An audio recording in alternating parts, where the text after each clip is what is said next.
the conversion to orthodoxy for your family, because I think there's a prevailing ethos that religious people are a little stupider or naive or unthoughtful or intentionally unthoughtful. In my own experience, I find people who are not educated or necessarily intelligent can be quite religious, and I found that people who are extraordinarily intelligent or educated can be quite religious and often are. And then there's this middle ground of total atheism. Yeah, I think that's right. And I think the reason that's right is because a lot of people who are hardcore atheists, I'm not talking about agnostics, because I think the only evidence-based position on God is agnosticism. Sure, Because there's no other evidence of any, like you can go either way.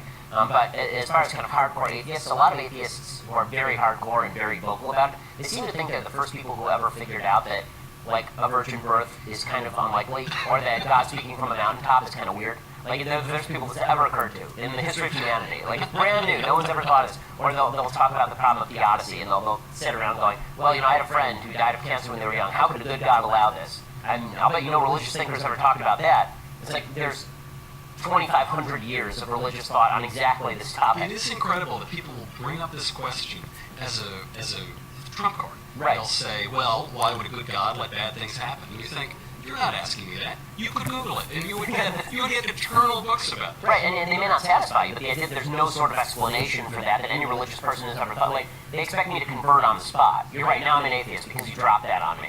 No, I mean, most religious people have doubts. Most religious people understand that there's a difference between faith and knowledge. That's why it's called faith. That's why it's called belief. You're a believer, right? You're not a knower, you're a believer.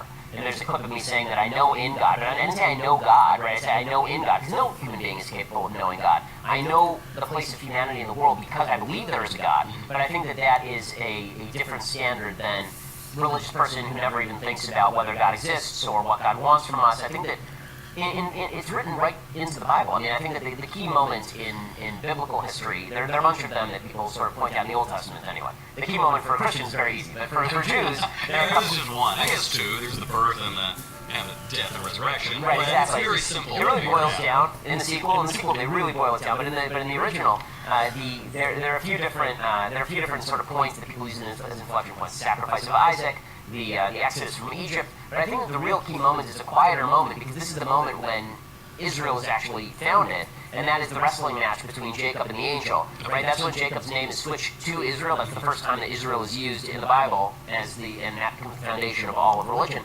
And Yisrael literally means struggle with God. Right? It says right in the Chumash, it says right there in the Bible that this means, and you struggled with God and overcame.